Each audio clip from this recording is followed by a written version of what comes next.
So they're saying the Democratic Party and the Republican Party are fighting over the black vote. So we're going to watch two videos. Let's hear both sides talk about why. But I think this is interesting because for some reason, for a country that has historically shown no interest in supporting black voters and African Americans in general, they sure find our vote highly important. But that's for another topic for another day. It's Ricky Rich for Black Primacy. Please don't forget to like, comment, subscribe, and turn on your notifications. Vice President Kamala Harris spoke with black business owners and entrepreneurs in Atlanta Monday, launching the nationwide Economic Opportunity Tour. The Biden campaign wants to gain some ground with black voters. CBS News polling shows support for the current administration has dipped a bit among the key demographics since 2020. So joining me now to talk a little bit more about this and other issues in this election cycle is Nevada Congressman Stephen Horsford. He is the chair of the Congressional Black Caucus, and he was in Georgia with the vice president yesterday. Thank you so much for joining us. So you heard the CBS News polling, and you're familiar with the polling. To be sure, President Biden enjoys significant support within the African-American community, but there has been some softening in the numbers. Why do you think there are some members of the community who are not so sure about President Biden? Before he even says anything, I'll tell you why. We all know why, because we broke. Okay, we can't do anything with the little money that we do have. Inflation is high. People are sick and tired. It's been 4 years, and we broke. That's the reason why a lot of people in general, not just African Americans, are looking for new leadership. So let's hear what he has to say. Well, first, it's great to be with you, and you are absolutely right that this is an important time for all of America, but particularly Black America when it comes to our economic opportunities. And that is why I was so pleased to join forces with Vice President Harris for the kickoff of this Economic Opportunities Tour, to have a direct conversation with the American people. This is the first in a series of conversations that she's leading, but along with members of the Congressional Black Caucus who have offered and who are working to advance an agenda that would actually help build Black wealth in America. Mm-hmm. You know, we can talk about polls all day long. That is, I will say that the words that they're choosing to use, Black wealth, economic opportunity, they know what they're those are carefully placed words. Like I said, we're broke, and so when we hear Black wealth and economic opportunity, and I watched a little bit of her speech earlier this week, and you know, she's talking about Black entrepreneurs and helping Black businesses. I mean, they're talking directly to people like me and to people who are probably watching this channel. But again, to me, a lot of these speeches and even this guy here, if Biden stays in office, is there really going to be any change economically? That's the question. And I'll leave my opinions to myself. But what people really want us to talk about is reducing the cost of rent. They want us to focus on addressing the disparities in home ownership. They want to know, where are the opportunities to access capital for my small business so that I can not only survive, but thrive, helping to create jobs in our community. They want to know what we're going to do to address tax fairness and equity so that small businesses, Black small businesses, are not penalized to the benefit of big corporations and billionaires. These are the choices. And yes, polls may say one thing today, but I know the record of the Biden-Harris administration. I know the work that we've done as Democrats in Congress by putting people over politics. And I know that in the end of this, the American people will elect decency over chaos. They will focus on their own interest and not the interest of Donald Trump or MAGA Republicans. And in fact, what the vice president talked a lot about. That's a pretty big drop. I thought I saw it earlier. I didn't realize it was, what, 11% difference in the black voters. What, 12% for Hispanics, and then just about the same a little bit for the other two. But yeah, it's not looking good. It's not looking good just in the fact that Biden barely won last time, and 10% of the black vote is a lot. So I guess we'll see what else they got to say on this. In Atlanta were the various programs and things the administration has done to support African-American small businesses. You know, she is the first woman of color, first black woman to be the vice president. Do you think the administration has used her effectively? Yes, and beyond using. No, they have not. They have not. Because she's a leader in her own right. She has led on so many important issues. Look, we have a choice between one side that is literally taking away fundamental rights and freedoms and opportunity for women, for students to pursue education, for businesses to have access to capital. The same forces who were behind the effort to dismantle these freedoms and rights and opportunity, they were stacked by the Supreme Court that was appointed by justices who were appointed by Donald Trump. Or we have the choice of those like President Biden and Vice President Harris, who are trying to expand and protect our freedoms, our rights, and our opportunities. And Vice President Harris is uniquely qualified, not only as the Vice President of the United States, but as a former United States Senator, former Attorney General, and someone who understands the challenges that all Americans, but again, particularly Black Americans, face in this unique time. And really quickly, before we let you go, you represent Nevada. It's expected to be a highly competitive swing state during this election. Of course, Biden overwhelmingly won the state's primary, but there was like sort of a small. Let's be clear. Nevada will be a red state. Let's just be clear on that. I don't think there's any competition there. I'm in Vegas all the time, and it's my second home. I'm telling you, it's gonna be a red state. So they can count that on the Trump side. Small percentage of people who wrote in, none of the candidates. Are you concerned at all? And you've seen some of the polls about just a lack of voter enthusiasm for both candidates. Are you concerned about that this election just does not excite people? I'm in my district constantly listening to voters, and what they tell me is, look, I'm going to vote my interest, not the interest of the powerful or special interest. They want people who are elected who are going to make sure that they are laser focused on reducing cost, on making our community safer, on creating more opportunity. And that's what Vice President Harris and this tour on economic opportunities is all about. It's about making. I agree 100%. I've been saying that since I've restarted this channel. I don't care who you vote for. For some reason, people think I'm a Trump supporter. For some reason, people think I'm a Biden supporter just based off the comments. I'm not going to tell y'all who I'm voting for, if I'm voting, whatever the case. But at the end of the day, we all just need to make an informed decision.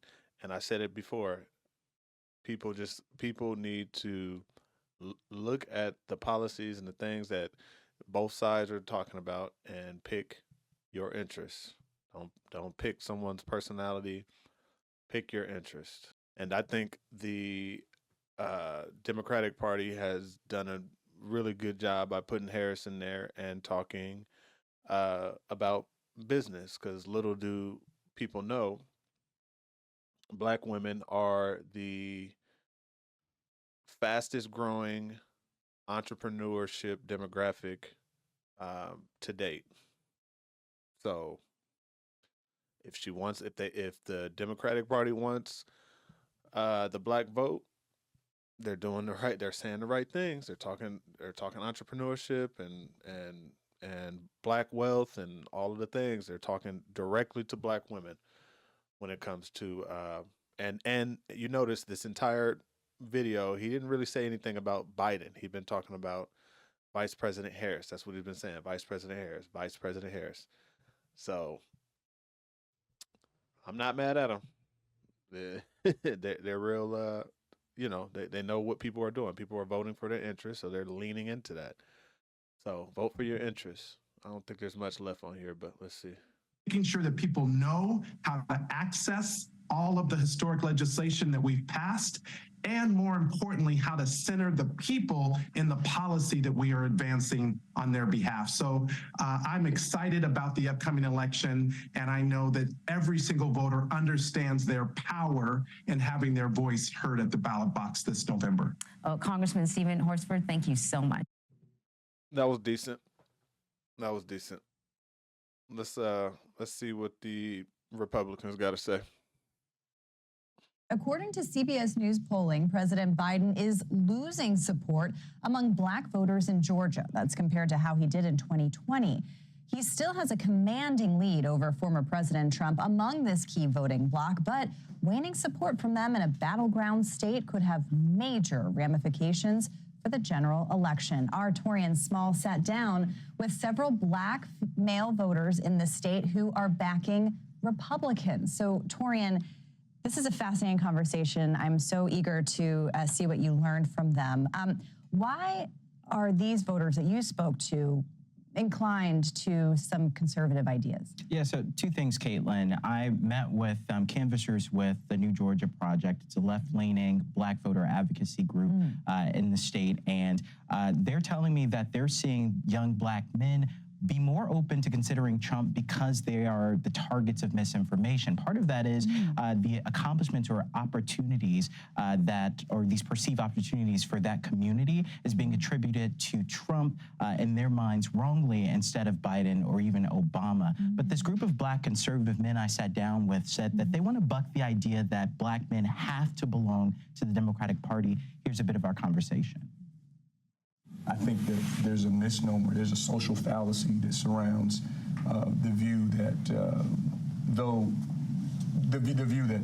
because the vast majority of Black men voted for the Democrat Party, that there isn't a lot of conservative values there. Black men are very much looking for their opportunity to do it on their own, and they're not looking for necessarily for government to deliver something to them. That's for. I like that, I guess. I do think that, it still goes back to what I've always said, just, voting your interests, trying to take the parties out of it, because, I don't want to get all conspiracy on you all, but, how many of us actually believe that there are two separate parties, or is it just one big show? And the government and themselves are going to move the way that they want to move, right? So,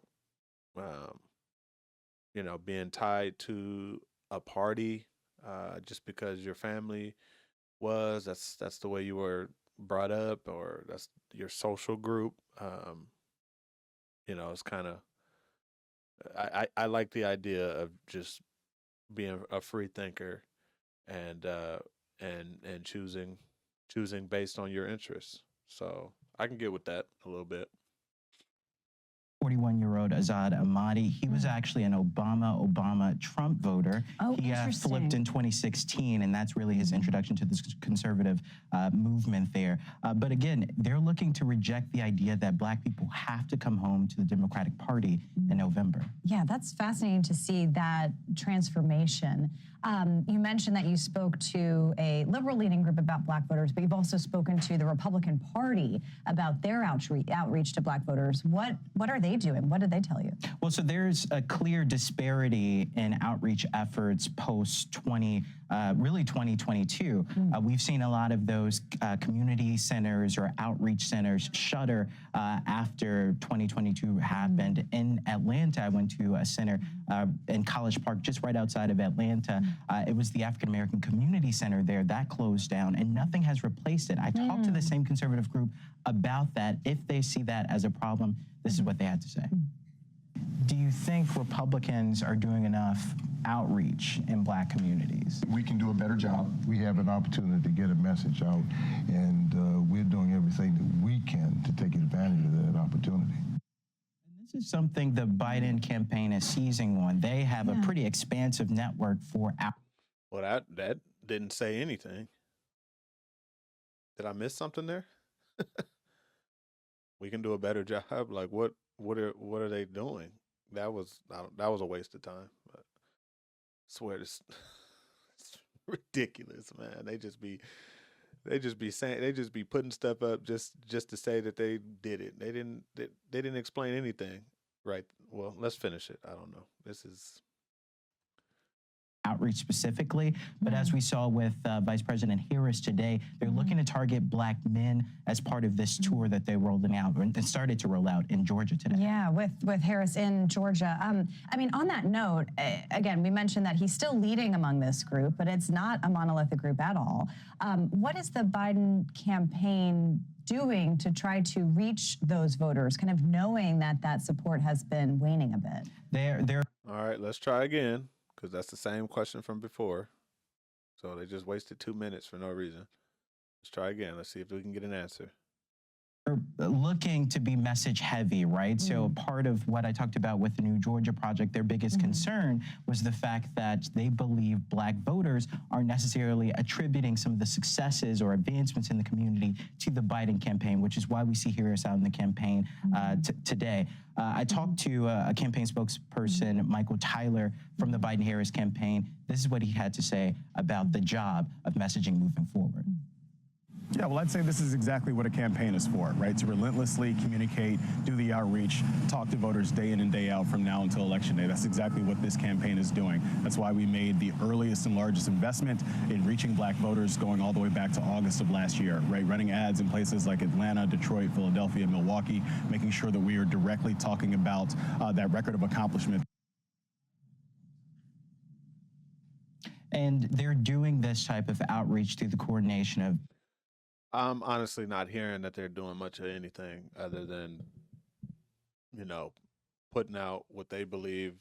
I hope that it's not misinformation, but putting out information as it relates to the positives of the campaign, I guess, messaging. Like, it doesn't seem like they really have a clear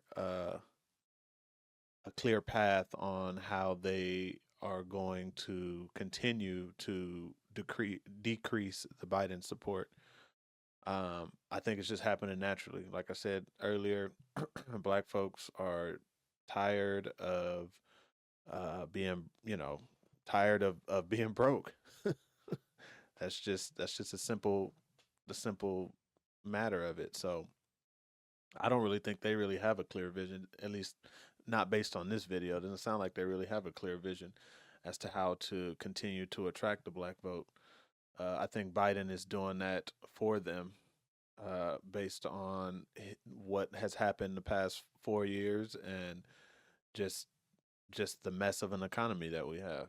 So, yeah, it doesn't, this side of the CBS investigation was almost kind of pointless, unfortunately.